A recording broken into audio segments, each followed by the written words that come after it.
bersama lagi dengan saya Michael Pranajaya di dalam acara Changemaker 2020 di hari ini, ya, hari Kamis 14 Mei 2020. Ini adalah episode kita yang ketiga buat Changemaker 2020 dengan tema hari ini yang sangat luar biasa, yaitu Startup During COVID-19 Pandemic, Surviving or Eliminate. Dan hari ini, Bapak, Ibu, serta saudara dan kalian semua yang melihat, menyaksikan acara Changemaker 2020 di YouTube ini, kita akan menghadirkan 3 narasumber kita yang sangat luar biasa, dan juga kami harapkan ini bisa menjadi insight, inspirasi buat kita semua. Ya, ada siapa aja, nanti kita akan perkenalkan satu persatu, namun sebelumnya bagi kalian yang menyaksikan ini via YouTube, jangan lupa klik di sebelah kanan, ada subscribe, tolong di-subscribe dan dinyalakan loncengnya, biar pada saat kami mengupload video terbaru episode dari Changemaker 2020, kalian bisa menyaksikannya secara langsung. Baik, selamat malam semuanya.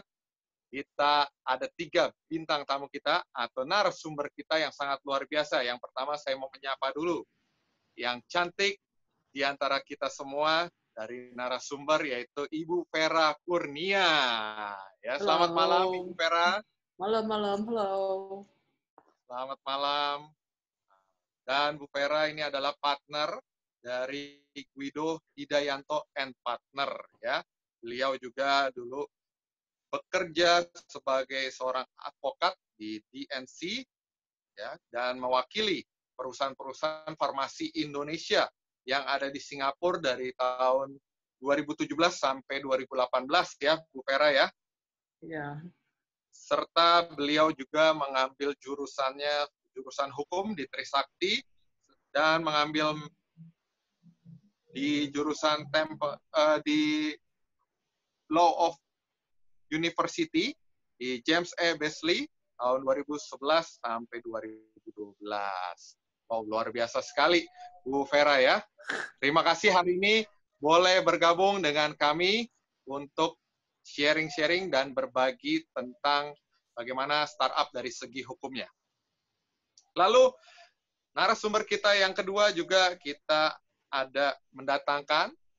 Beliau adalah co-founder dan CEO dari startup bernama Mindcell, atau dengan nama PT-nya PT Sumber Solusindo Pratama. Boleh kita sambut. Selamat malam, Bung Riki. Selamat malam, Bung Michael. Selamat malam, gimana kabarnya, sehat? Sehat walafiat, amin. Sehat walafiat, ya, amin. Dan kami juga mendatangkan coach serta co-founder dari Ceritakan Media dan IP Consulting. Beliau juga adalah salah seorang pelatih dan mentor untuk para startup. Jadi bagi yang startup baru di-mentoring oleh beliau. Dan beliau adalah Bung Paulus Sulastri. Selamat malam, Bung Paulus. Malam. Selamat malam. Gimana kabarnya? Sehat, Bung? Sehat. Puji Tuhan. Ya. Apa kabar juga, Bro? Kabar baik, ya. Sehat selalu buat kita semua dan tetap semangat, ya, di saat pandemi ini. Dan hari ini, Bu Vera, Bung Riki, dan Coach Paulus, kita mau berbincang-bincang, ya, topik yang sangat luar biasa dan sangat seru, yaitu membahas startup di saat-saat pandemik seperti ini. Apakah bisa survive atau tereliminasi? Jadi jangan kemana-mana, saksikan terus, ya. Jangan ganti channelnya, tetap di Changemaker 2020. Baik, Bapak Ibu, dan bagi Anda yang nanti mau ada pertanyaan, boleh silakan ketik pertanyaan di bawah, nanti akan dibacakan oleh saya ataupun oleh host, ya, akan membantu mengingatkan untuk pertanyaan. Dan bagi kalian yang menyaksikannya ini via YouTube, boleh di-subscribe, diklik loncengnya, dan juga dikasih komen. Nanti kami akan lihat, kami usahakan untuk membalas komen-komen Anda dengan cepat. Baik, yang pertama, Bapak Ibu, kita langsung mulai, ya. Acara kita dengan durasinya 1 jam ke depan. Kita mulai dengan melihat bagaimana masalah apa yang dihadapi startup di tengah pandemik ini. Kita langsung tanya dulu yuk.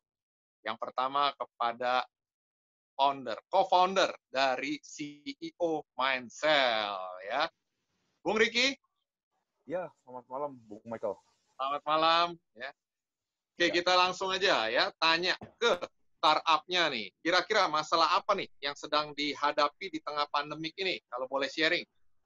Oh ya, Boleh. sebelum sharing, sebelum masalah, boleh dijelaskan dulu, Mindcell itu bergerak di bidang apa sih? Boleh banget, boleh banget. Selamat malam teman-teman semuanya, selamat malam Bung Michael. Jadi saya terima kasih untuk kesempatan ini, di mana saya boleh sharing sedikit mengenai startup yang kami buat. Jadi Mindcell itu sebenarnya kita beranjak dari Kanada di tahun 2012 pertama kali. Kita melihat this world is not an equal place. Jadi banyak sekali yang kita lihat bahwa kalau kita kerja aja, yang diterima itu CV yang jauh lebih bagus. Padahal belum tentu orang yang dalam CV itu adalah orang yang kompeten. Beranjak dari problem itu, kita juga sering melihat gitu masuk ke tempat pekerjaan, yang dinaikkan jabatan adalah orang-orang yang pinter untuk membaiki bos atau atasannya, ya kan. Jadi dari problem-problem seperti itu, kita pengen men-showcase sebenarnya banyak loh orang-orang yang di luar sono, walaupun mereka diem-diem atau mungkin kelihatannya penampilan kurang menarik, tetapi mereka memiliki satu potensial yang bisa ditunjukkan untuk orang lain. Dari situ kita membuat platform Mindcell. Mindcell itu adalah platform all-in-one buat HRD solution. Jadi kita mulai dari social media, di mana kita membuat verified social media seperti LinkedIn, di-join dengan company punya social media, di mana bisa melakukan rekrutmen, lalu ada kontrak manajemen di dalamnya, ya kan?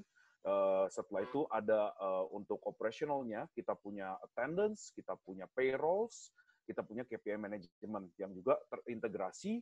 Nanti saat mereka sudah melakukan KPI management, reporting segala macam, itu bisa terlihat langsung kepada user yang di luar sana di social media untuk bisa melihat apakah orang ini benar-benar kompeten buat job berikutnya, penilaian dari perusahaan sebelumnya seperti apa, dan lain sebagainya itu bisa dilihat langsung oleh user maupun oleh company. Nah, itu ide awal daripada Mindcell itu sendiri. Nah, berhubungan dengan pertanyaan Bro Michael tadi. Berarti startup di bidang ini ya, di bidang HR ya, untuk performan ya. Ya, human capital management tepatnya, Bro Michael. Nah, dari sisi situ kami juga langsung di tahun 2020 ini lumayan shocking karena nggak seperti yang kami bayangkan.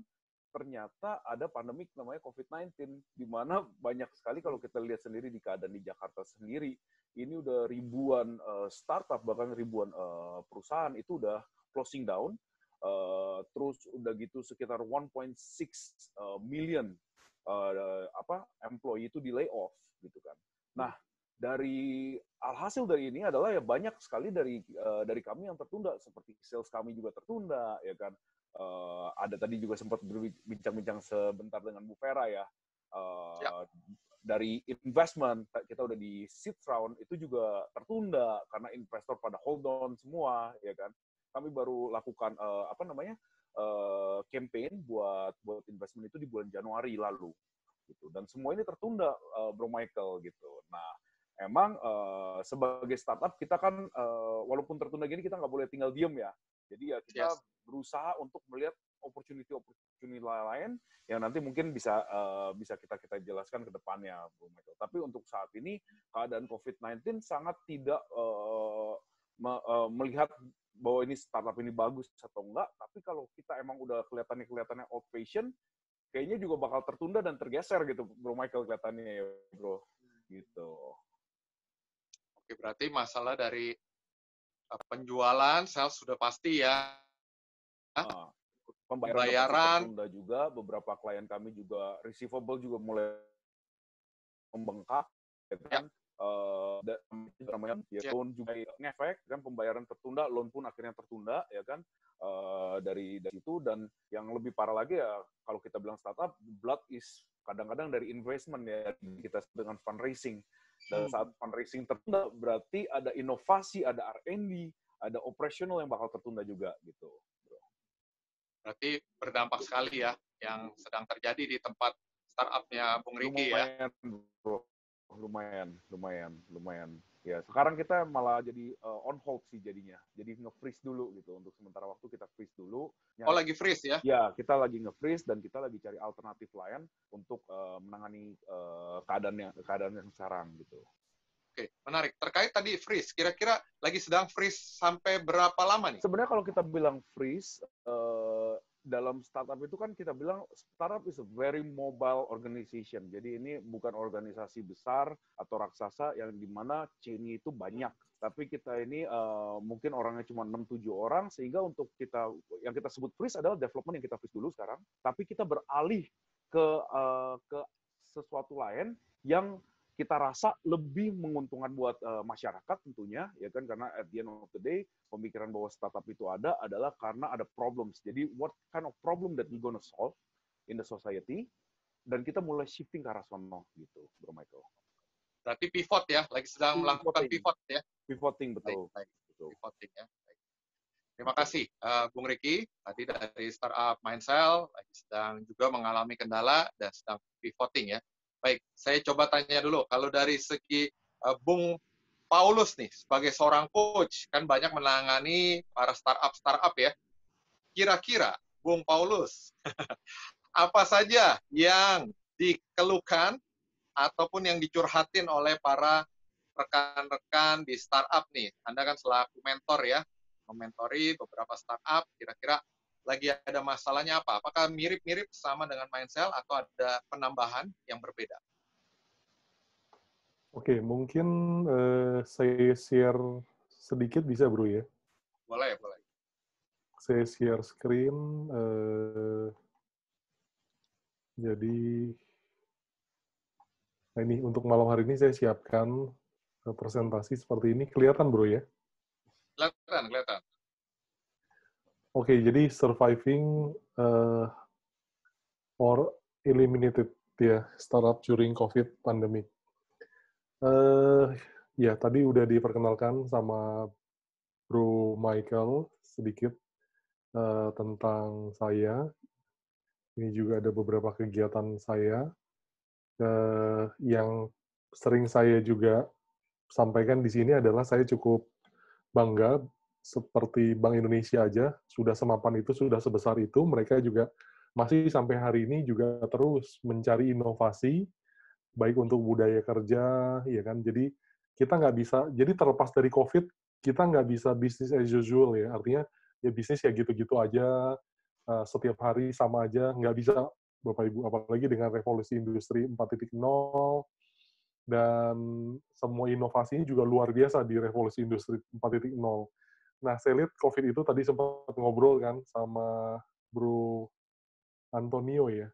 Itu kan jadi kita lihat di pandemi ini adalah mendorong, mempercepat kan, memaksa kita untuk bisa menerima inovasi-inovasi itu, teknologi-teknologi itu sebagai alternatif di mana, sebagai solusi juga di mana kita nggak bisa ketemu satu manusia dengan yang lainnya, karena harus working from home, PSBB, ya kan, seperti itu.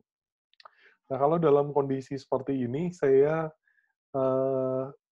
pikir ini cukup reliable juga, jadi ada data-datanya. Apa sih yang dihadapin oleh para startup ya. Nah, ini ada survei nih, khususnya dari di luar negeri, tapi saya lihat cukup aktual juga. Ya, nanti Bro Antonio coba lihat apakah mirip. Nah, kalau dari startup berdasarkan customer type itu kita bisa lihat ada B2C, B2B sama SMEs ya, B2B. Nah, itu yang bilang affected significantly itu besar sekali. Kita bisa lihat kan di warna orange itu. Jadi ada yang 38% di B2C, di B2B besar sekali ya, bisa sampai 66%, ada yang SMEs B2B itu 53%. Artinya B2B paling terasa nih kalau bisnis startup yang berhubungan dengan B2B. Sebagian ada yang pause, ya kan, mostly pause kayak traveling, ya Traveloka dan travel application. Ada yang effectively close, ya tutup banget tutup semua lah ya, kayak bioskop gitu loh. Yang bilang nggak terpengaruh ya, ada juga 22%, bahkan ada yang growth sampai 15%, khususnya yang di B2C dan others. Nah, tapi yang menarik adalah kalau kita lihat yang tidak terpengaruh, itu 22% yang kita lihat yang di B2C ya, dan yang experiencing growth bahkan hampir 15%. Itu kalau kita total 22 tambah 15, itu artinya ada 37% ya, mendekati 40%, itu justru mereka tidak terpengaruh atau bahkan growth. Nah, itu dari sisi uh, merasa terpengaruh atau enggak dari kondisi pandemi ini. Nah, kalau kita lihat berikutnya adalah dari sisi revenue-nya, ya, yang naik ada 12%, yang di atas 10% tadi. Kalau naik 1-10% ada 14%. Artinya ada 26% yang mengaku naik sebenarnya, teman-teman ya. Jadi ada 26%, seperempatnya jadi sebenarnya actually bisnisnya naik kalau startup ini. Nah, yang turun 1-20% artinya minim 22%. Nah, kalau kita jumlahkan semua artinya sebenarnya terdampak minim atau bahkan bisa naik itu ada separuh sebenarnya. Nah, artinya yang terdampak parah ya 21, 40%, 60%, 80%, atau bahkan down sampai 100%, itu artinya kurang lebih juga separuhnya. Jadi 50-50 nih Bapak Ibu, kalau lihat dari survei ini, separuh terpengaruh, separuhnya lagi nggak terpengaruh, atau bahkan justru bagus. Sekali lagi ini startup ya. Nah, yang berikutnya adalah yang akhirnya mengambil, kayak tadi Bro Antonio bilang kan, akhirnya ngambil langkah untuk cost cutting ya, memotong anggaran biayanya. Nah, kita bisa lihat di sini ada yang warna paling kiri tuh, yang hijau biru ya kan. Itu 25%. Kita ngomong di Asia lah, karena kita di Asia. 25% tidak nurunin biaya sama sekali. 25%-nya lagi 1-20%. Artinya 50% ini artinya tidak turunin biaya sampai atau turunin biaya sedikitnya, sedikit aja gitu loh. Nah, artinya ini juga kembali lagi 50-50 gitu loh, antara yang cutting cost sama yang cutting cost banget, sama yang cutting cost dikit, atau malah nggak sama sekali. 50-50. Nah, ini yang menarik. Jadi, artinya kalau kita lihat secara overall, sebenarnya masih ada peluang juga sih, Bapak Ibu ya. Kembali lagi tergantung industrinya juga. Teman-teman startup itu di industri yang mana kita lihat. Ya ini mungkin sering dilihat kan, mana yang winners, mana yang losers. Ya kayak tourism. Ya betul ya. Education, financial service, manufacturing itu kan kena banget. Ya ini di Egypt, tapi juga saya lihat slide ini banyak banget akhirnya dipakai ke seluruh dunia, karena kurang lebih mirip-mirip lah kejadiannya. Nah yang winner malah potential winner, agriculture, e-commerce, ICT, dan yang paling top malah medical supply. Termasuk juga ada di Puspitek itu startup yang memang lagi bagus karena dia di medical gitu loh. Nah, tapi saya mau dorong juga, ini kan namanya potensial, bukan berarti pasti. Nah, ini kan nggak ditulis pasti. Nah, kalau kita lihat contohnya hotel, kan banyak hotel dibilang nggak terlalu bagus gitu kan. Tapi teman-teman mungkin sebagian tahu ya, ternyata ada hotel juga yang lagi bagus saat ini. Kenapa tuh kira-kira? Bro Michael tahu? Yang hotel ya? Ya, Ya, seperti hotel audiens yang lagi saya bagus. waktu itu Pak John juga dia malam mengalami peningkatan. Yes. Jadi tidak terdampak. Karena? Ya mungkin juga salah satunya dia berfokus ada untuk buat makanan, karena kan makanan hotel ya. Dan juga dia memakai seperti work from hotel. Oke. Dan juga ditambah lagi yang ketiga untuk jasa membersihkan. Dia bisa membersihkan. Nah, ada beberapa hotel lagi, kenapa bisa naik? Ternyata pas dilihat, ternyata adalah dia hotel-hotel yang bagus adalah hotel-hotel yang dekat hotel-hotel yang dekat hospital atau rumah sakit. Jadi misal keluarganya ngantar yang sakit di rumah sakit, nah keluarganya ini nginep di hotel. Terus yang kedua, sekarang justru lagi terkenal namanya staycation gitu loh. Jadi kalau biasa orang nginep cuma 3-4 hari, ini dibikinlah paket yang sebulan gitu loh. Ya, sebulan harganya 3 juta misalnya. Nah, artinya kan sehari cuma 100.000. Nginep di hotel, ya dilayani, dibersihkan, dan lain-lain.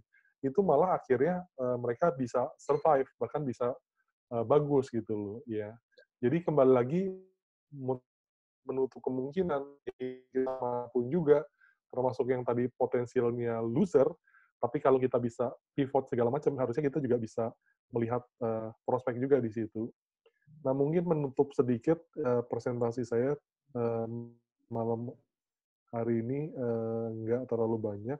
Nah, kalau kita lihat, jadi kalau pertanyaan Bro Michael tadi, kalau gitu sebenarnya apa yang dialami startup gitu loh. Jadi Masalahnya apa, tantangan Uji, kan? startup satu adalah cash flow. Yes. Ya. Cash flow. Bisa nggak cash flow tadi di-manage oleh para founders, para CEO, para managers di dalam startup tersebut? Bisa nggak ngatur cash flow-nya? Terus ini juga seru. Nah, ini mungkin poin-poin ini malam hari ini kita bisa bahas sedikit nanti. Ya, perubahan valuasinya, bagaimana startupnya. Sebelum COVID mungkin nilainya bagus gitu kan, sekian juta US dollar. Tetapi ketika COVID ini, omsetnya kan turun. Valuasinya gimana? Ya kan? Biasa kan valuasi salah satunya yang dinilai juga revenue, ya kan? Dan juga usage-nya juga, ya kan? Berapa banyak users-nya juga. Nah, terus leadership VUCA ya, mungkin sebagian tahu ya. Jadi saat ini kondisinya sangat volatile, naik turunnya luar biasa, nggak ketahuan. Ya, uncertainty ya, banyak orang nggak tahu kapan, segala macam, complexity, ambigu. Ya, nah ini dialami tantangan leadership nih ya. Kalau karyawan nanya, Pak, gimana? Kapan kita ke kantor lagi? Ya, kita juga nggak tahu ya. Jangankan kita, pemerintah, presiden pun belum tahu ini sampai kapan. Nah, itu kan sesuatu yang tidak ketahuan, dan kita harus memimpin dalam kondisi seperti itu. Itu tantangan juga buat startup. Workflow-nya juga, ya, apakah dari office, ataukah dari remote, ya, sedangkan katanya di Indonesia juga, sebagian sih startup sudah pada remote, makanya nggak terlalu efek. Tapi sebagian lagi startup masih susah remote, ya. Ketika di remote kayak sekarang, apalagi yang dulunya nggak remote, sekarang remote, susah tuh, katanya ngurusin karyawan, pada nggak kerja di rumah, ya kan. Nah, terus tadi pivot juga, itu juga satu tantangan, mau pivotnya kemana? Ke arah kiri atau ke arah kanan, atas atau bawah, gitu kan. Sama terakhir ya, bagaimana ngembaliin revenue-nya tadi, gitu kan. Ini jadi tantangan. Ya, mungkin itu dulu, Bapak, Ya. Ibu, rekan-rekan semua, yang bisa Ya, saya terima share. kasih, Bung Paulus. Dan tadi menarik ya. Sebenarnya itu tadi ada yang ingin saya tanyakan ya, terkait bagaimana cara hitung valuasi nilai startup waktu saat ini ya. Masih tahu ya, Bung Paulus ya, sebab kan biasanya ya dinilai dari revenue, Iya. terus dari berapa banyak yang memakai atau menginstal aplikasinya dan lain sebagainya. Untuk saat ini mungkin masih belum ya, belum tahu ya menghitungnya ya. Mau saya jawab Oke, baik. saya atau nanti? Nah, menarik nih. Mau Boleh. dijawab sekarang atau Boleh nanti ya, dijawab? nanti Ya, ya. nanti aja, biar Oh, seru ya. udah ada jawabannya. Oh, Kalau udah ada jawabannya boleh. nanti kita Sebab tadi bahas. kan kayaknya masih belum ada jawabannya. Semua sudah ada jawabannya. Kan itu tantangannya. Kita justru di sini untuk menghadapi, menjawab tantangan tersebut kan. Oh iya, baik. Kalau gitu disimpan dulu ya, Bro Paulus ya. Yes. Biar pada Yes. penasaran. Gimana caranya? Itu yang mau saya tanyakan juga ya. Baik, terima kasih Bung Paulus. Kita ke Bu Vera dulu ya, Bu Vera. Halo.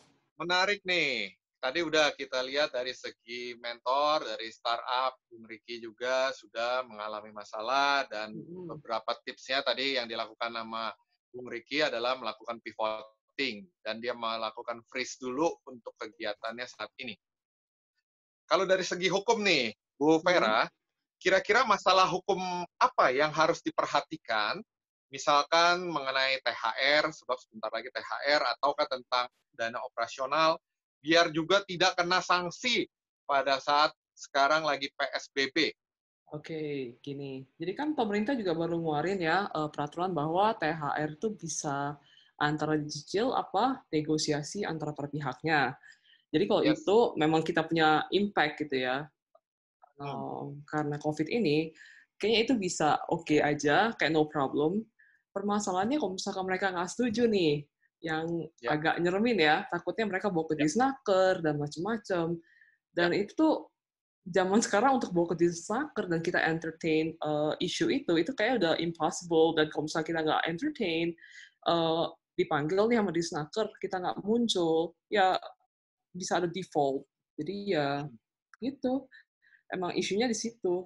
Dan juga yang lebih parah lagi nih sebenarnya mereka-mereka yang sudah dapat investment dan due to convert ke share gitu loh. Seperti yang Pak Paulus bilang tadi kan, oh ini valuasinya di gimana nih, kemarin gue value lu di 10 million, sekarang hey kok begini gitu kan. Yes, yes. Mau nggak mereka convert? Kok mereka nggak mau convert, itu akan ke-record sebagai loan, which is mesti diganti, mesti dibayar gitu loh. Bahkan kan instrumen-instrumen tertentu pas investment agreement-nya masuk, ada yang bentuknya note, rata-rata note lah ya, yang convertible note, rata-rata. Ada yang mandatory, ada yang nggak mandatory.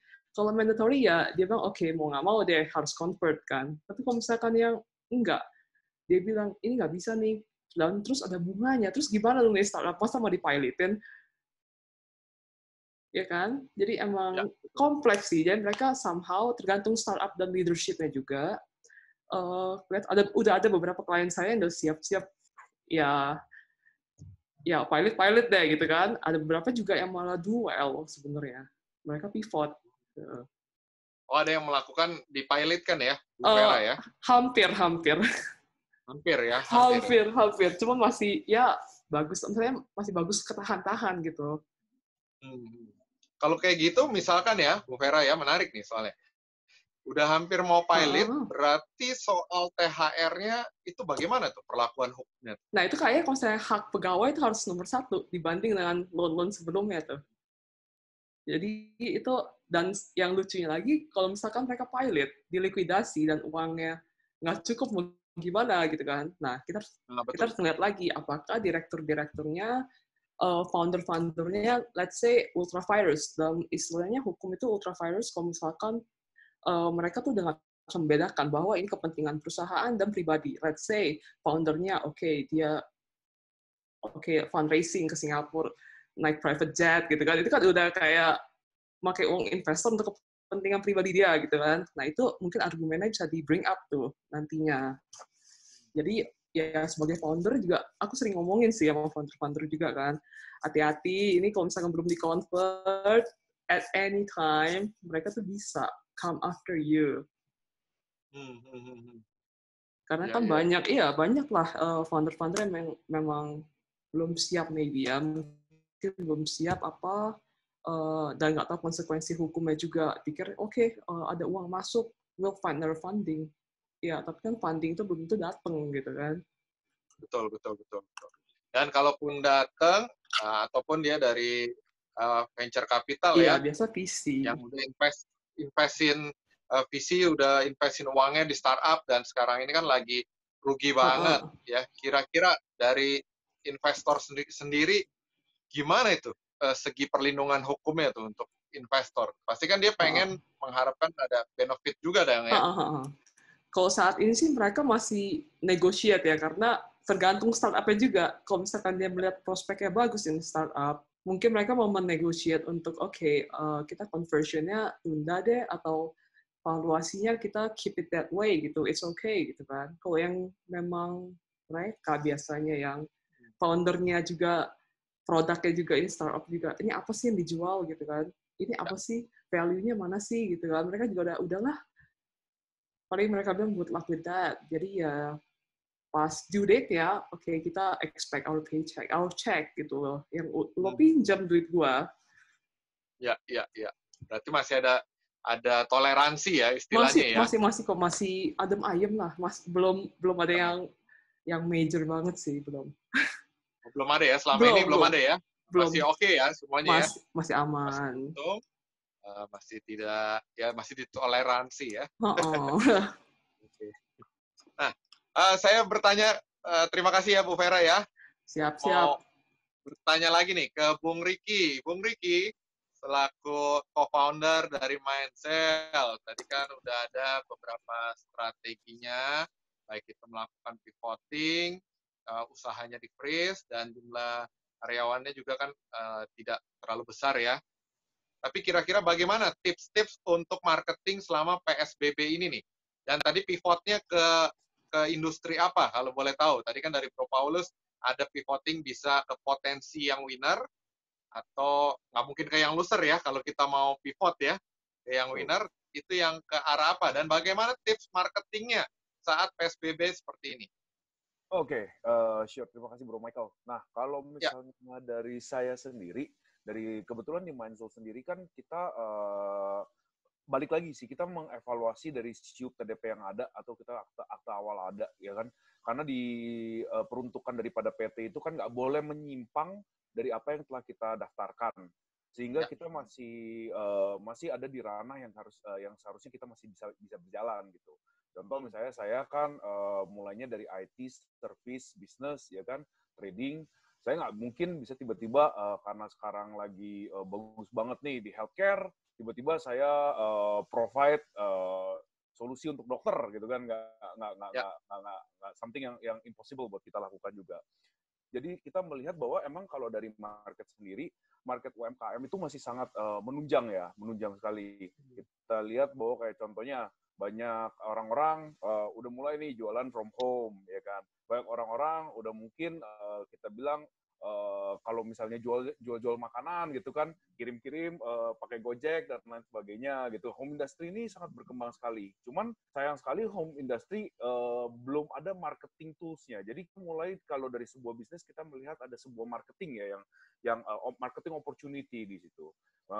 Kami mulai pivot ke kita sebut dengan digital marketing, masuk dari mulai digital marketing, kita mulai jualin marketing service, mulai dari Instagram ads dan lain sebagainya. Dan puji Tuhan emang kelihatannya di UMKM-nya emang meningkat. Di UMKM yang meningkat ya, terlihat pesat ya. Bung Riki?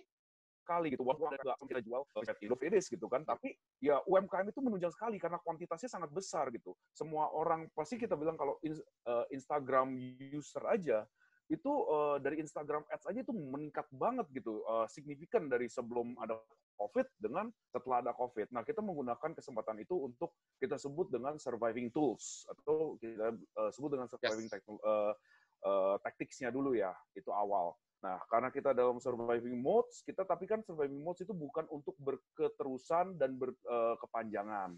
Sehingga kita bisa minimize tadi yang kita sebut scale up dengan employee kita scale up, kita lebih kecilkan, maksudnya bukan scale up, saya scale down, employee-nya kita kecilkan, terus kita pivot ke arah yang lihat marketnya bisa ada, sehingga ada pemasukan, dari situ kita mulai menganalisis apalagi yang kita harus lakukan. Nah, kemarin itu kita juga mulai pivot, karena saya mainnya lebih banyak di IT, sekarang kita udah mulai pivot juga untuk masuk, kita bilang, edutech. Karena di education teknologi itu kita melihat ada potensial yang masih belum tertap sampai saat ini. Mungkin sekarang kalau kita lihat kurikulum dari Ruang Guru dan lain sebagainya, Ruang Guru udah menyiapkan, kita sebut dengan kurikulum provider.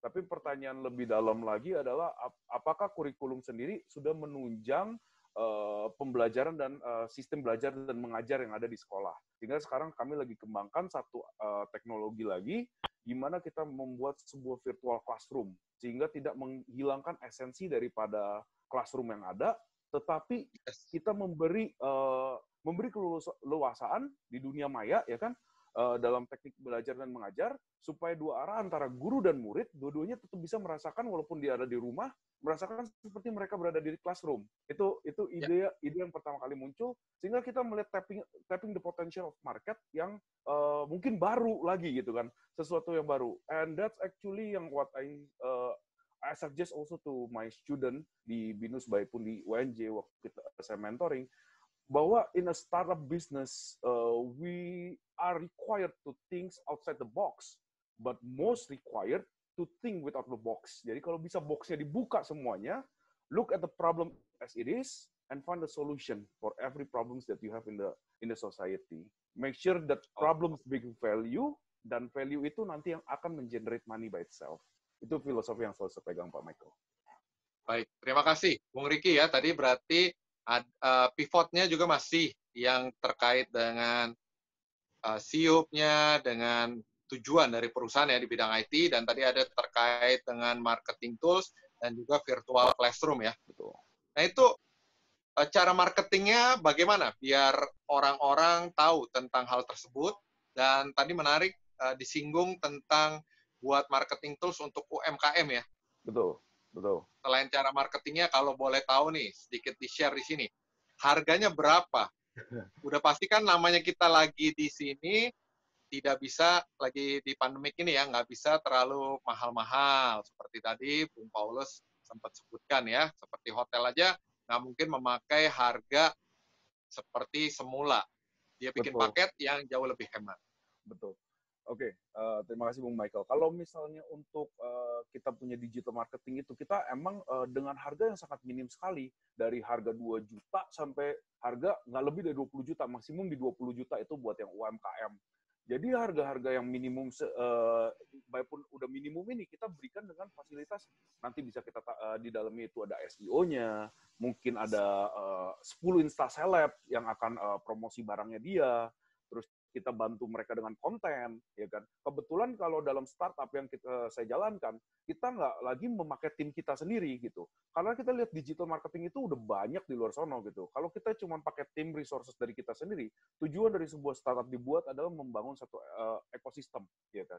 Jadi if we can collaborate while we compete gitu. Jadi kita melihat ada di luar sono ada opportunity, ada yang bisa kita collaborate bersama-sama, dan ini generating income. Why don't we resell to them gitu. Mereka udah bisa buatin paketnya dan segala macamnya. Kita tinggal jual, ya kan? Tenaga ahlinya bukan dari kita, tapi kita tetap dapat gain the profit just to run the business because we need the blood. Itu yang pertama sih yang kami lakukan. Dan yang kedua adalah think the next problems that we can adopt to create the solution for long lasting business-nya. Itu Pak Michael. Oke, baik. Terima kasih ya Bung Riki ya. Jadi itu buat Bapak Ibu dan rekan-rekan yang punya startup sangat murah sekali ya, paket hemat mulai dari 2 jutaan sampai 20-an ya, sudah bisa didapatkan. Terima kasih Bung Riki ya, udah memberikan solusi untuk para teman-teman di UMKM. Dan kita bertanya lagi nih kepada Bung Paulus. Bung Paulus, ya, tadi sempat kita freeze sebentar. Kira-kira bagaimana cara teman-teman startup untuk mereka bisa survive, dan juga cara ngitung valuasinya yang tadi tuh ya, kira-kira gimana? Kalau dari Bung Riki kan tadi beberapa cara untuk survive-nya adalah dia pivot tapi masih ke yang sesuai dengan tujuan atau visi misinya dia, dan tadi udah pakai sistem kolaborasi ya, melakukan kolaborasi untuk marketing. Kira-kira Bung Paulus, bagaimana kalau dari sisi Anda selaku mentor atau coach selama ini, apa saja strategi yang dilakukan? Iya, kalau saya lihat ini sih ya, kalau apalagi bicara tentang coaching ya, kembali lagi ketika kita melakukan segala sesuatu, kembali lagi apa tujuannya. Ya, sekali lagi apa tujuannya ketika kita melakukan sesuatu. Nah, kalau kita bicara tentang valuasi, biasanya kan apa sih tujuan? Misalnya Valentino ya. Saya panggilnya Valentino, Ricky, atau Antonio nih ya. Ricky aja boleh Pak. Kalau Valentino terlalu keren kayaknya, terlalu bule. Ini pembalap ya kalau Valentino ya. Nah, oke. Misalnya untuk Ricky lah. Biasa kalau startup melakukan valuasi buat apa sih? Kalau kita kalau kita melakukan valuasi biasanya tujuan akhirnya adalah untuk meraise dana ya, untuk campaign. Pasti salah satunya. Yang kedua adalah yang pasti kalau kita lakukan valuasi itu biasa di sisi lain ya ujung-ujungnya udah lah pasti untuk nanti mencari pencarian dana atau bahkan untuk loan gitu. Iya. Nah, betul. Jadi itu kembali lagi purpose-nya kan ke situ kan. Nah, sama ketika kita investasi juga sama lah. Apakah di hari ini apakah kita akan menjual saham kita ya, ataukah kita justru akan membeli saham kita? Pak Michael, kalau ditanya seperti itu gimana? Sebagai investor misalnya kan, apakah sekarang saatnya membeli saham-saham yang ada nih katanya lagi murah-murah, atau lagi saatnya menjual nih saham yang kita pegang nih, karena harga lagi jatuh? Tergantung. tergantung. Kalau ngelihat dari segi harga sih ya, kalau ada kita dana dan kita perkirakan ke depannya bagus, ya kita beli, Nah, kurang kita lebih sama buy. sih, Bro. Karena ya, Ya, jadi kembali lagi tergantung dengan kondisi startup kita sih. Satu hal yang pasti kalau misalnya kondisi kita nggak bagus, ya kan, kita mau jual kemanapun, ya kita mau divaluasi berapa gitu kan. Ya, pas lagi revenue kita turun, divaluasi gitu kan. Ya, berat gitu kan. Pas lagi laporan keuangan kita lagi minus, divaluasi, ya itu kan pasti gimana gitu loh. Nah, jadi kalau bagi saya, para startup yang masih bisa survive, dalam arti kata bisa melewati pandemi ini, walaupun kita juga belum tahu nih pandeminya berapa lama. Di terakhir kan sempat ya kayaknya sama webinar sama Bro Michael juga kan, sempat saya bilang kan, kita harus tahu kondisi kita sendiri dulu sebelum ya, kita bikin strategi apapun. Apakah kita lagi dalam kondisi bisa bertahan berapa lama? 1 bulan, 3 bulan, 12 bulan dalam hal cash flow gitu kan. Itu yang akan menentukan tahap kita. Nah, terus sumber dana apakah hanya dari valuasi terus dijual saham kita gitu kan? Bisa juga melalui pinjaman gitu. Nah, tentu saja beda banget antara meminjam sama mendapatkan investor ya. Kalau minjem ya harus dibalikin plus juga bunga-bunganya gitu loh. Kalau investor gitu kan, ya sorry to say, kalau kita tutup perusahaannya terus atau karena bangkrut gitu kan, ya investor juga nggak bisa nuntut gimana-gimana gitu kan. Nah, jadi kembali lagi itu posisi kita. Kita harus tahu sih kondisi startup kita seperti apa. Ya bagi saya kalau misalnya di saat sekarang it's not a good thing gitu loh. Kalau uh, startup kita lagi turun terus kita valuasi tujuannya untuk dapat saham ya. Itu sama apa tujuannya untuk dapetin cash jual saham gitu. Itu sama kayak orang udah beli saham kemarin-kemarin harga lagi turun tapi lagi BU gitu loh. Ya udah sahamnya dijual murah, ya jatuhnya rugi kan gitu. ya, Nah, justru kalau bisa malah kita saatnya membeli ya. Contoh yang saya tahu nih, ya kita ngomong apa big company lah ataupun yang sudah teruji ya.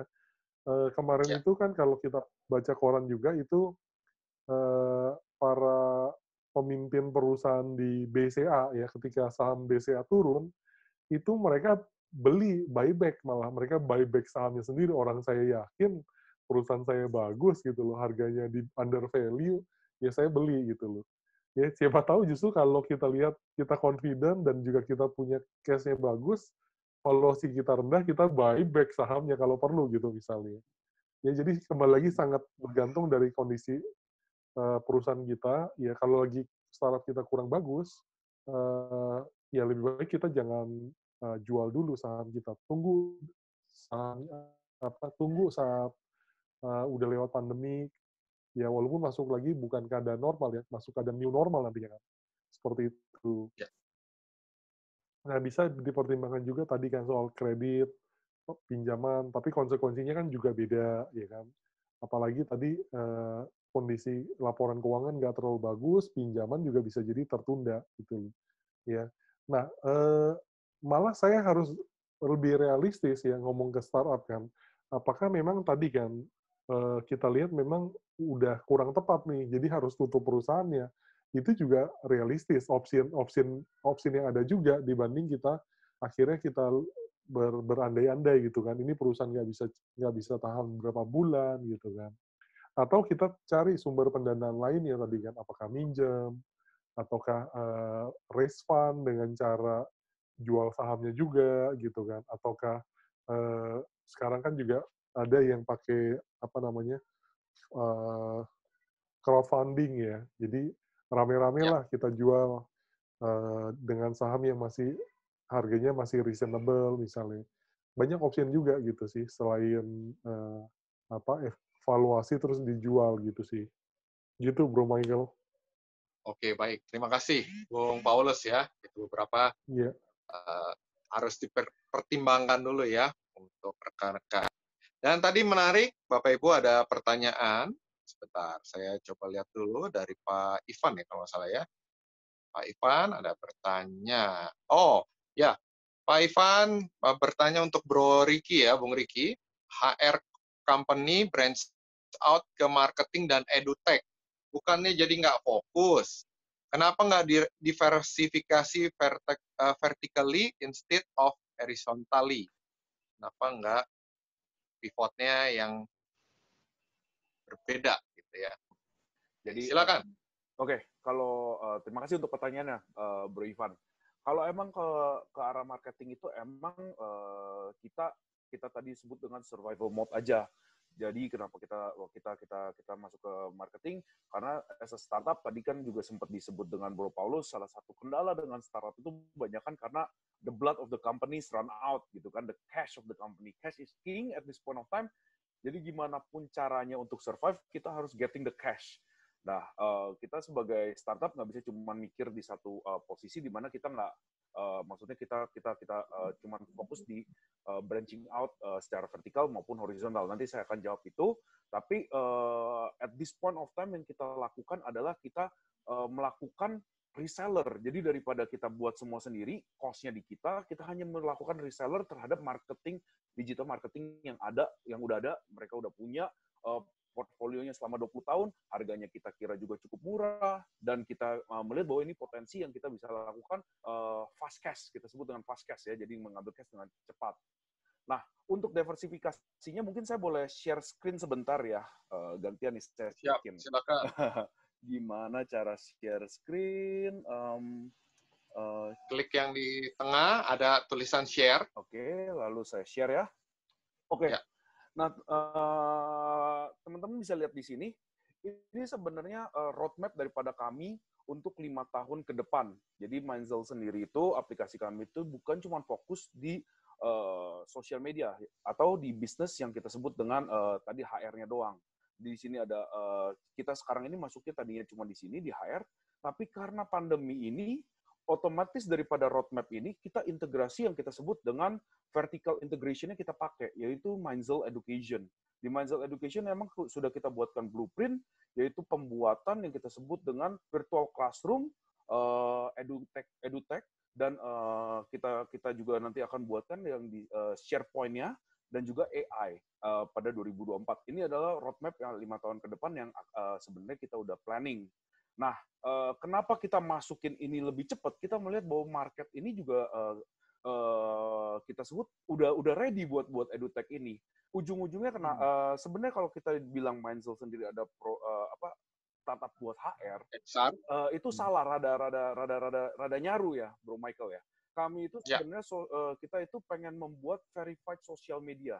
Kalau verified social media berarti kalau verified social media untuk profesional yang seperti LinkedIn, untuk memverifikasinya kita butuh dari sisi mereka punya pekerjaan, which is experience, yang kita ambil dari Mindzel for Business. Lalu kita ambil berikutnya adalah dari sisi education, which is pembelajaran mereka dan certification, yang kita ambil dari Mindzel Education. Sehingga kita bisa mendapatkan verified profile atau verified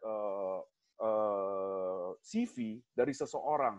Gitu. Jadi, tadi untuk menjawab pertanyaan Bro Ivan, apakah kita sebenarnya sekarang ini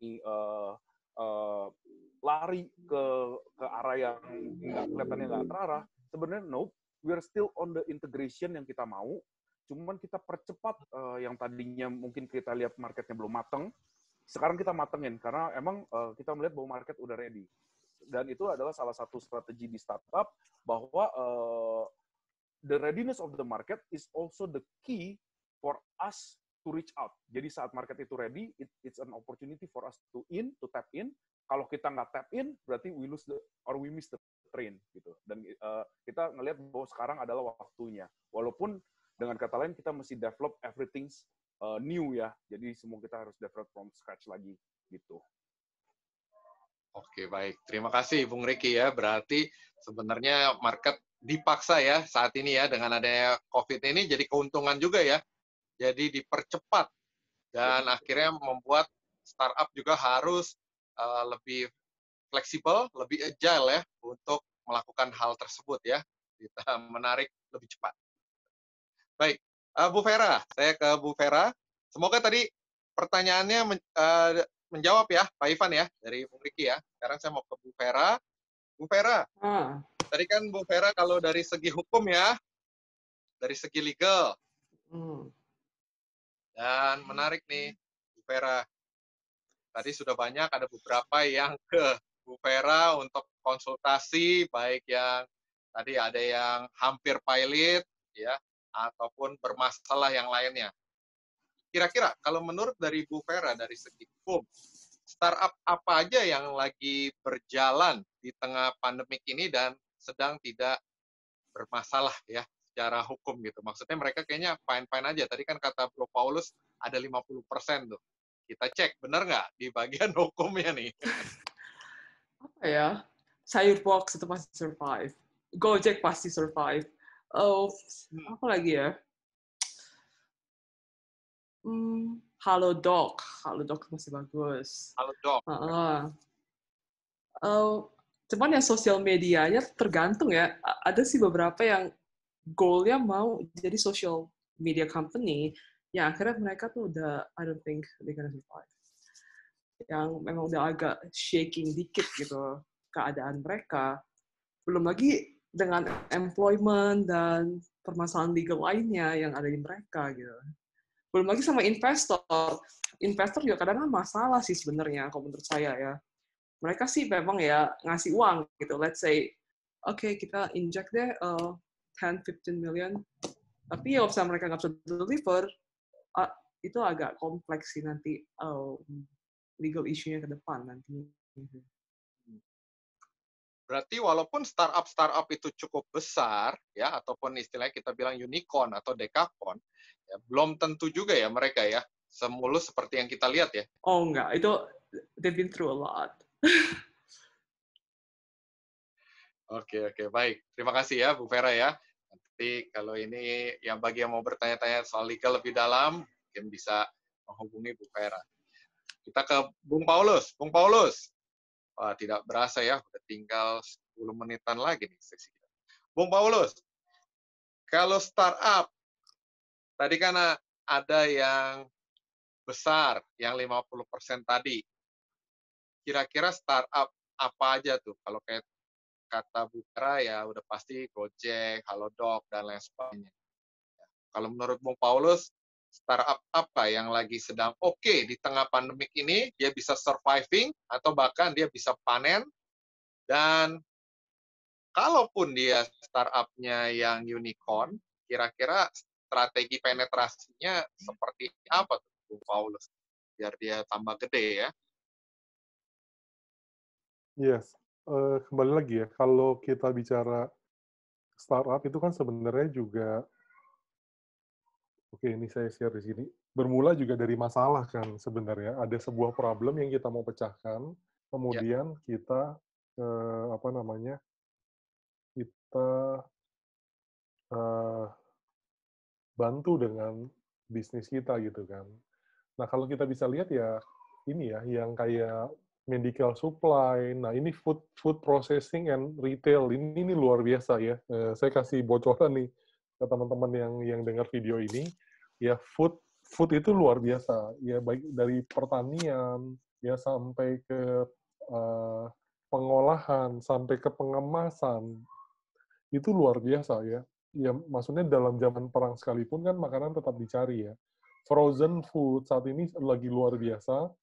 Kemudian makanan kaleng itu lagi luar biasa. Jadi yang bergerak di bidang itu atau yang mendukung itu lagi bagus. Personal and healthcare ya ini juga bagus banget lah. Termasuk juga yang herbal, jamu-jamu banyak startup. Nah ini saya kasih bocoran lagi. Itu banyak banget sekarang lagi bagus-bagusnya.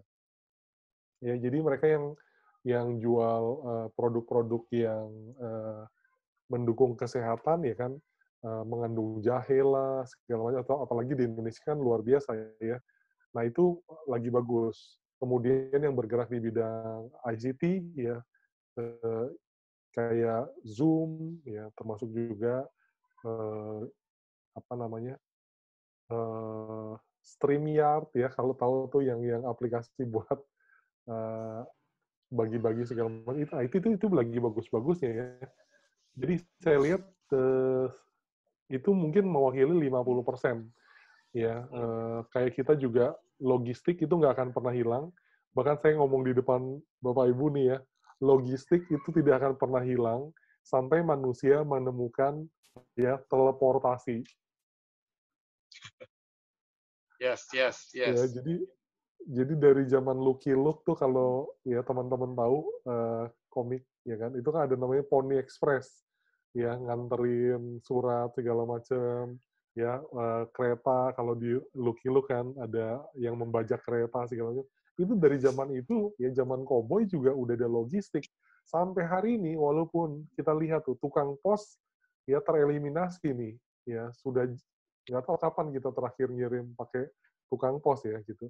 Tapi berubah bentuk jadi kayak antar aja ya, Tiki Jene segala macam, itu luar biasa. Jadi sekali lagi mau nanti zaman perang sekalipun ya, mau perang nuklir atau apapun, selama manusia masih ada dan mesin teleportasi belum ditemukan, logistik akan tetap berkembang, bro. Gitu. Tinggal bentuknya ya, fasilitasnya, teknologi yang mendukungnya apa, itu yang mungkin bisa berubah. Ya, food juga sama, makanan sampai masa pandemik mau sampai masa perang, makanan akan dicari. Cuma makanannya bentuknya kayak gimana. Makanya kebetulan saya juga dulu ada background di food processing and packaging mesin ya, mesin packaging food. Itu menurut saya akan terus berkembang gitu loh. Ya karena kayak sekarang kita kan takut nih ya makan makanan kue atau apa gitu kan. Tapi yang frozen malah kita lebih berani karena setelah itu kita panaskan kan. Jadi otomatis kayak atau dimasak kembali ya, ready to cook misalnya gitu. Itu kita lebih percaya karena kan dimasak kembali. Nah gitu sih, Bro. Oke, baik. Terima kasih ya. Berarti tadi ya yang potensial winner masih oke ya, masih bisa ya. Apalagi logistik. Akan Nah, ini berkembang. selama belum ditemukan teleportasi masih akan selalu ada ya. Yes. Luang sekali. Baik, sebelum saya bertanya, ada yang mau bertanya dulu nih. Buat dari Pak Ivan Wijaya, nanya untuk Bu Vera. Kalau startup pilot, can the investor sue the founders on what basis? Bisa banget. Ini bisa banget. Itu ultra virus activity yang saya bilang tadi gitu. Let's say foundersnya atau enggak foundersnya falsified something yang itu dari pidana bahkan. Let's say mereka pakai uang investor yang dibilang untuk pembukaan 500 cabang kopi kenangan. Nggak taunya ya, dia nggak buka kopi kenangan nih, dia bikin bisnis lain yang menyaing kopi kenangan, terus ngambil market share-nya kopi kenangan. Nah, itu kan artinya udah compete against yourself sendiri kan. Pakai ya itu sih, itu bisa banget itu bisa banget. Hati-hati dengan yang itu. Jadi duri di dalam duri ya, Iya, itu ya. Duri di dalam daging maksudnya, duri di dalam daging. Itu hati-hati banget. Itu agak kompleks sih masalahnya. Oke. Tapi bisa ya untuk isu ya. Terus nih Pak Ivan bertanya, kan PT, so it won't spill. Oh, oke. Kalau pertanyaannya seperti liability. itu, ada dalam hukumnya, memang ada hukumnya, ada doktrin hukum yang bilang ultra virus activity, di mana founders pendiri PT itu juga personally liable atas tindakan si PT. Itu ada doktrin hukumnya. Dan udah ada kejadian sih sebenarnya di pengadilan. Bisa ya untuk dipermasalahkan ya, berarti ada dasar hukumnya ya. Bisa banget. Menarik. Jadi berhati-hati dan harus tetap fokus lah kalau untuk para foundersnya ya Bu Vera ya, pesannya ya. Iya. Jangan yang macem-macem, jangan yang aneh-aneh. Jangan aneh-aneh. Cuma kopi kenangan lagi bagus sih. Mereka memang kayak kopi kenangan ya, let's say. Manajemennya bagus. Ini bukan klien saya sih, cuman kalau saya perhatiin ya mereka bagus lah. Jadi cuma ya for example kopi kenangan ngelakuin X gitu. Kalau yang kliennya Bu Vera sendiri yang lagi bagus apa Bu? Kalau boleh tahu sedikit. Nggak boleh di-disclose sayangnya. Oh nggak boleh ya? Oh iya nggak bisa. Baik. Dan pertanyaan menarik tadi terkait yang startup yang lagi bagus kayak seperti contoh kopi kenanga. Kira-kira banyak nggak Bu Vera yang seperti dilakukan kalau dalam bank kan ya, ataupun di perusahaan itu ada yang namanya strategi akuisisi. Oke. Dia startupnya lagi bagus, atau perusahaannya lagi bagus, dan dia melihat ada peluang startup yang ini lagi tidak ada dapat fundraising ataupun kekurangan dana sehingga mau nggak mau ya bleeding, dan dia kesempatan tuh untuk dia mencaplok istilahnya atau Iya. mengakuisisi. Oke, itu sih kalau sampai hari ini belum ada, cuman itu possible banget asalkan investor besarnya approve. Oke, karena kan ada nanti di agreement-nya, biasanya ya, ada kalau misalnya mereka mau melakukan transaksi di atas, let's say, 1 atau 2 juta dolar, mereka mesti inform investornya, upon approval dari investornya. Karena kan mereka kan yang sangat berkepentingan nih, karena setelah dilusi dan macam-macam, mungkin mereka bisa tinggal, let's say 20% lah founders-nya di dalam situ. Tapi 20% dari, ya, a billion is better than 20% untuk 1 million kan, as always, gitu kan. Selama disetujuin ya, kalau disetujuin oke ya berarti ya? Iya, tergantung itunya sih, tergantung terms dan condition dari investment-nya nanti. Gitu. Oke, baik. Oh nih, ada pertanyaan dari Pak Francisco Saverius. Founder perlu dilihat juga perannya apa dalam PT, bukan? Lihat dari akte pendirian, kalau direktur itu mewakili perusahaan dan bergantung juga siapa pengambil keputusan. Iya, itu kalau statement itu saya setuju. Tadi kan asumsinya bahwa founders adalah direkturnya. Karena biasanya kalau startup masih kecil, kita nggak ngomongin public company gitu, yang mesti punya independent commissioner. Nggak usah. Bukan ngomongin, let's say, direktur profesional gitu kan. Pasti mereka kan founders yang let's get together, let's do this gitu kan. Tapi kan, ya jadi saya asumsinya adalah founders adalah direktur yang mengambil keputusan juga gitu. Jadi itu statement saya setuju kok itu. Ya, sebab kalau dalam dunia startup ada bilang CEO ya, Chief of everything lah ya. Kalau masih kecil ya, semuanya ya dia juga harus turun tangan, harus mau ya. Mau nggak mau. Nggak bisa, ini bukan gua, ini lu aja dan lain sebagainya lah. Ini kan perusahaannya startup, ngomong gitu ya. Oke. Menarik, bentar ya. Masih ada lagi pertanyaan to all speaker dari Pak Chandra. If I decide to do startup based on my existing business, what would you advise me to do or think about atau concern about? Ya, thank you. Oke, silakan, boleh dari Bro Ricky dulu kali ya. Ya, Bung Ricky, silakan. Kalau Pak Chandra mau melakukan atau mau membuat startup untuk bisnisnya, Pak Chandra ini dia di bidang IO ya Pak Chandra ya, yang kemarin live bareng dengan saya, dulu mendatangkan crowd untuk anak-anak, tema di mall ya maksudnya, temanya internasional kayak Spider-Man Coming Home, ada Superman apa dan lain sebagainya, sekarang masuk ke digital. Jadi membuat seperti Zoom party ya apa dan lain sebagainya untuk anak-anak. Oke. Karena kalau sarannya apa, Bung Ricky, kalau mau membuat startup, apa advice? Oke. Back again ya, kalau misalnya kita bilang startup is knowing is back to kalau saya bilang kalau startup itu balik lagi ke foundernya. Kita sebagai founder itu kita selalu melihat what's my strength, what's my capability. Itu yang pertama kali yang selalu saya bilang ke founder startup. Yang kedua adalah yang saya selalu bilang adalah look outside. Setelah kita tahu di dalam diri kita what's our strength, we look outside. Di luar itu lagi butuhnya apa? Iya kan? What's the problem that they have? And then do I have the same problems? And then if it is my problem, kalau itu adalah problem saya, what I would do differently to make a solution? Itu pertanyaan yang selalu saya tanyakan. Setelah saya mendapatkan satu solution, saya akan bilang lagi bukan cuma ke diri saya akan ngomong ke orang-orang lain, I have this solution for this particular problem. Do you think you have the same problem?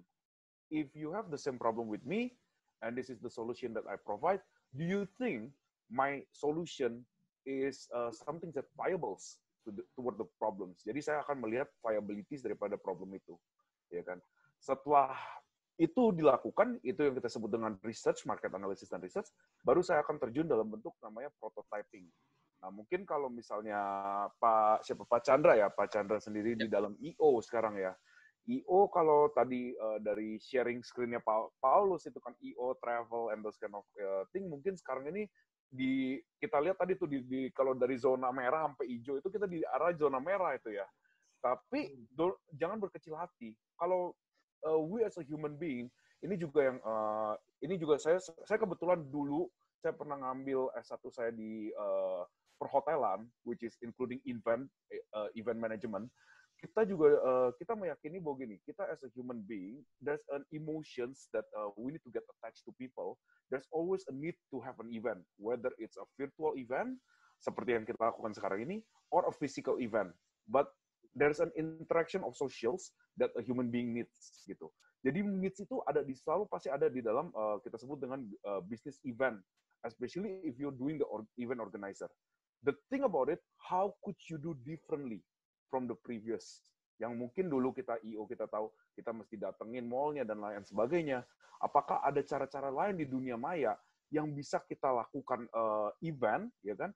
Till people get the same feeling, ya, yang kita cari adalah feeling because we are a creature of emotion, and then when people found that it's getting more interesting buat mereka to see this needs gitu, to see this needs cover gitu kan. So yang pertama kali bakal saya lakukan adalah look at the problem lagi, balik lagi ke problemnya. Find within yourself, kalau kita event organizer, itu kita seperti apa sih? Event organizer yang seperti apa sih? Oke, buat anak-anak. Anak-anak, kategori anak-anak itu kan banyak. Grup yang seperti apa sih? Ya kan? And then kalau sekarang mungkin tadinya tempatnya di mall, apakah event itu bisa di-hosting? Mungkin instead of going to the mall, kita melakukan sebuah mungkin small application, atau lewat kita bilang virtual meeting seperti ini, terus ada pengaplikasiannya yang bisa dilakukan two sideways. Jadi bukan cuma saya berbicara terus audience, ya kan, but a two way of interaction gitu. Yang kita juga mungkin itu salah satu tadi yang disuggest di Pak Paulus punya gambar itu ada di warna hijau, itu masuknya di ICT, ya kan. And then itu ya, Bung Ricky ya. Kurang lebih seperti itu sih Pak Michael. Ya, advice-nya. Baik, terima kasih Ricky dan Bu Vera ya, terkait karena durasi waktu. Kira-kira dari segi hukum apa advice-nya Bu kalau yang mau mendirikan startup Bu? Itu kalau menurut aku ya, kalau misalnya nanti bentuknya PT, mesti jelas deh, shareholders agreement-nya mesti jelas. Ini kita boleh nggak nih salah satu pihak doang, let's say, let the shares go. Jadi yang lain hold on to it. Apa kita ada tag along masalah ini gitu kan? Itu harus jelas, dan juga legalitasnya sih. Legalitasnya harus jelas, jadi gampang juga pitching-nya. Jangan-jangan nanti sebelum apa-ngapain udah digugat kan karena something. Yes. Berarti legalitas harus jelas yang paling pertama ya. Iya, legalitas harus serta jelas. Bentuknya ya, mau apa? Apakah PT, CV, dan lain sebagainya ya. Gitu ya. Dan licensing harus jelas, tergantung juga kan sama bidang usahanya nanti. Yes, jangan bergerak di industri yang didaftarkan ini, dia bergeraknya di industri yang berbeda ya Bu ya. Iya, tapi obat-obatan tuh langsung di situ BPOM nanti kan. Iya betul. Baik, terima kasih Bu Vera ya. Siap. Bung Paulus, terkait karena waktu boleh dengan singkat kira-kira advice-nya apa untuk tadi Pak Chandra kalau mau membuat startup, kira-kira apa? Kalau singkatnya ya, apa tujuannya? Apa tujuannya? Ya, kembali lagi kan, ke sana lagi kan. Ya, bicara tentang coaching ya, makanya tadi saya bilang apa tujuannya. Jadi kalau bikin startup, ya, apakah tujuannya untuk cari duit, segala macam, atau saya dorong selalu kalau kita bikin sebuah bisnis atau sebuah startup, kita adalah tujuan utamanya adalah to create value sih. Value apa sih yang mau kita bawa ke dalam dunia ini gitu kan. Siapa sih orang yang benar-benar kita bantu dengan adanya value kita itu gitu loh. Kita nggak mungkin bilang, oh ini produk saya untuk sekarang gitu kan. kecuali produk kita komoditas ya, kayak beras, air, dan lain-lain. Nah, tapi kan umumnya produk kita atau jasa kita ini, kita harus pikir dengan baiklah, siapa sih yang sebenarnya terbantu dengan produk kita ini. Kalau memang kita supaya untuk surviving mode dulu lah, supaya dapat cash dulu segala macam, ya we can do a lot of things gitu kan. Nggak harus bikin startup juga lah gitu loh. Kadang-kadang nggak usah bikin PT, ya kan jualan aja di Tokopedia misalnya gitu. It can make a lot of money too gitu loh ya. It's really true gitu kan. Tapi kalau kita memang mau create satu value ya in long term yang berhubungan juga, apalagi berhubungan dengan bisnis existingnya Pak Chandra gitu ya, saya bisa, I can feel it ya, walaupun cuma melalui teks doang nih di chat. Kebetulan kan pernah ketemu di webinar lain nih Pak Chandra, I can feel the emotion ya kan, pergumulannya. Saya mau bilang ya, you are not alone ya kan, dalam kondisi kayak gini banyak yang lagi ngalamin.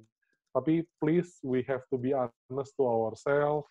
We can have moment of truth ya kan, kita boleh merenung. Ini momen yang terbaik ya, apalagi sering di rumah gitu kan. Coba kita lihat apa sih yang lagi kita mau lakukan saat ini gitu loh. Apakah untuk dapetin dana, banyak caranya ya kan, ataukah untuk memang kita mau build sesuatu, atau kita mau tolong bisnis kita yang existing ya kan. Itu pun juga masih banyak pertanyaan lainnya kan. Misalnya apakah memang bisa survive gitu loh. Kembali lagi kayak bisnis Kodak kan yang film ya, film kamera itu kan sulit ya ketika ditanya gimana nih gitu. Apakah kita bagaimana? Coba misalnya Bro Michael bayangin deh, kalau waktu itu perusahaan Kodak nanya ke Bro Michael, gimana nih Pak supaya sales saya bisa jual lebih banyak film kamera misalnya. Ya, nah kalau kitanya dalam tanda kutip jahat, ya kita ngajarinnya macam-macam gitu. Tapi kadang-kadang kalau kita, to be honest, kalau kita tahu ya kita bilang ya mungkin you have to change your business model misalnya kan. You have to change. Nah, saya sih nggak bilang ini ya, bisnis IO juga akan punah seperti kamera film gitu kan, roll film. Tapi maksud saya itu hanya untuk men-trigger supaya kita lebih terbuka gitu kan dengan option-option yang ada. Kita tahu juga langkah-langkah yang kita lakukan juga tepat gitu sih, Bro. Baik, terima kasih Bung Paulus, ya, Bung Vera, dan Bung Riki. Terkait karena durasi ya, saya sedikit wrap up dulu. Nanti bagi teman-teman yang masih ada punya pertanyaan, boleh hubungin ke pembicara kita. Terkait tadi tentang tema kita pada malam hari ini, startup during pandemic COVID-19, surviving or eliminate. Ya, kalau berdasarkan tadi dari data yang disajikan dari Bung Paulus ya dan Bung Riki selaku salah satu co-founder dari startup, masalah yang sedang dihadapi adalah terkait sudah pasti revenue, juga ada terkait dengan pembayaran, loan, ya dan lain sebagainya. Dan tadi dilihat ternyata masih 50-50, ada yang terdampak banget, ada juga yang tidak, bahkan cenderung naik untuk startup-nya, bisa untuk dia bukan hanya survive, tapi bisa menjadi potential winner. Dari segi hukum, ya sebaiknya diperhatikan hukum-hukumnya, dan jangan sampai selaku founder ataupun co-founder menyalahgunakan uang dari investor. Ya, itu adalah uang yang dititipkan, sebab Anda pun bisa disu kalau Anda menyalahgunakan dana yang dipercayakan ke Anda dibuat untuk hal-hal seperti entertain diri sendiri atau hal-hal yang lain, ya. Dan juga terkait dengan bagaimana strategi agar bisa survive, itu kembali kepada diri Anda. Ya, intinya adalah bagaimana Anda bisa mendapatkan cash untuk saat ini, karena tadi dibilang oleh Bung Riki, cash is king. Ya, mau tidak mau, bagaimanapun caranya Anda mesti bisa survive. Mau Anda pivot bisa, ataupun Anda bisa tetap ke main utama startup Anda. Ya, cuma bisa dipercepat waktunya kalau itu memang sesuai dengan visi Anda, plus memberikan nilai value. Dan bagi Anda yang ingin membangun startup, dipertimbangkan dulu apa tujuannya, terus apakah memang perlu untuk membangun startup saat ini. Kalau tidak, berjualan pun saat ini di marketplace bisa kok. Ya, intinya Anda bisa mendapatkan cash. Ya, seperti itu. Dan terakhir, Bapak Ibu sekalian, sebelum kita tutup, karena banyaknya pertanyaan yang masih ada, ya, belum sempat karena waktu kita durasi hanya 1 jam, dan ini udah 1 jam 10 menit, mohon maaf. Bagaimana kalau teman-teman ingin bertanya atau menghubungi Bapak Ibu sekalian? Bisa kemana? Bung Riki bisa kemana, Bung Riki? Untuk menghubungi Mindcell ataupun ke Bung Riki? Ya, kalau untuk saya bisa langsung dihubungin ke nanti di ricky.antonio@mindzel.com. Saya akan ketik di sini, ya kan, ricky.antonio@mindzel.com. Ya kan, informasi mengenai Mindzel bisa langsung dilihat di www.mindzel.com. Ya, Oke, atau baik, bisa langsung kalau WA juga bisa langsung. Ya. Nah, saya langsung ketik di grup chat aja ya. Chat aja, Oke. baik. Oke, terima kasih. Bu Vera, bagaimana cara untuk menghubungi kalau ada mau masalah terkait dengan hukum, mau nanya tentang legalitas? Oke, aku kasih email aku aja ya ke grup chat. Aku ketik dari sekarang. Ya. Ada Instagram, Bu Vera, yang bisa di @vera@gmail.com. Iya. Oh, ke situ aja ya, Bu Vera ya? Iya. Situ aja ya. Baik, terima kasih. Bung Paulus, terakhir sebelum kita tutup acaranya, bisa hubunginnya kemana, Bung Paulus? Kalau yang mau bertanya-tanya. Oke, saya udah tulis di grup juga. Oh, sudah ya. Paulus, ya. Bapak Ibu bisa ke FB atau ke IG.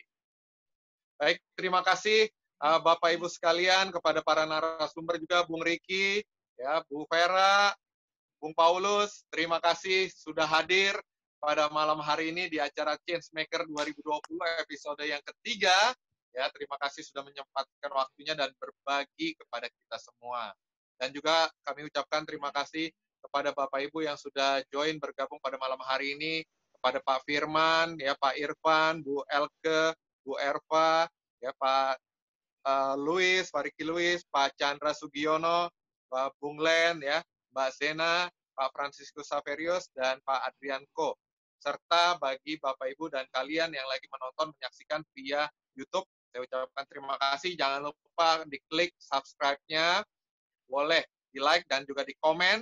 Nanti kami akan lihat, kalau Anda ada pertanyaan, nanti akan dibalas oleh salah satu dari narasumber ataupun dari tim kami. Ya, saya Michael Pranajaya, akhir kata terima kasih atas waktu yang sudah diberikan pada malam hari ini. Kita akan ketemu lagi di acara Changemaker berikutnya. Untuk para startup, tetap semangat dan Tuhan memberkati usaha Anda semua. Terima kasih. Selamat malam dan God bless you all. Thank you. Thank you. Thank you. Baik, kita foto bersama dulu ya, Bapak Ibu ya. Nyalain videonya. Ya, nyalakan videonya dulu, Bapak Ibu.